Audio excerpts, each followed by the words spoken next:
ও আশ্বিন ভাই, রবিচন্দ্র আশ্বিন ভাই, আপনি একটা মালই ভাই। আপনি যার কথা কইলেন সেই একটা মারা খাইয়ে समझ रहे हो समझ रहे हो आप समझ रहे हो ना গেল। আপনি ওই দিন কইলেন জিম্বাবুর লগে শ্রীলঙ্কার কথাটা, শ্রীলঙ্কায় বলে খুব ভালো টিম, আমরা খাইয়ে গেল 80 রানের প্যাকেটের একটা মারা। कैसा लगा मेरा मजाक। আবার সেদিনকেও কইলেন আফগানিস্তানের কথা, আফগানিস্তান পাকিস্তানের লগে 66 রানে অল আউট। এই এশিয়া কাপ লইয়ে আপনি কইতেছেন বাংলাদেশ বাদ দিয়ে সাউথ আফ্রিকার এনে খেলাইতে। ভাই জীবনে শুনছেন বাংলাদেশের লগে সাউথ আফ্রিকার T20-তে 304 রান করছে? আমি একটা মাল ভাই, আমি চ্যালেঞ্জ দেই ভাই, চ্যালেঞ্জ। বাংলাদেশের এ দল পাড়ামু সাউথ আফ্রিকার লগে খেলতে, হ্যাঁ ওরা T20-তে জীবনে 304 রান করতে পারবে না ভাই।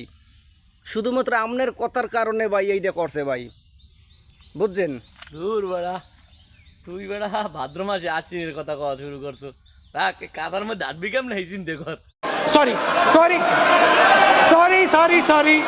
সরি আশ্বিন ভাই, আপনার মুখের উপরে মাইরে দিল আফ্রিকা। Bye bye.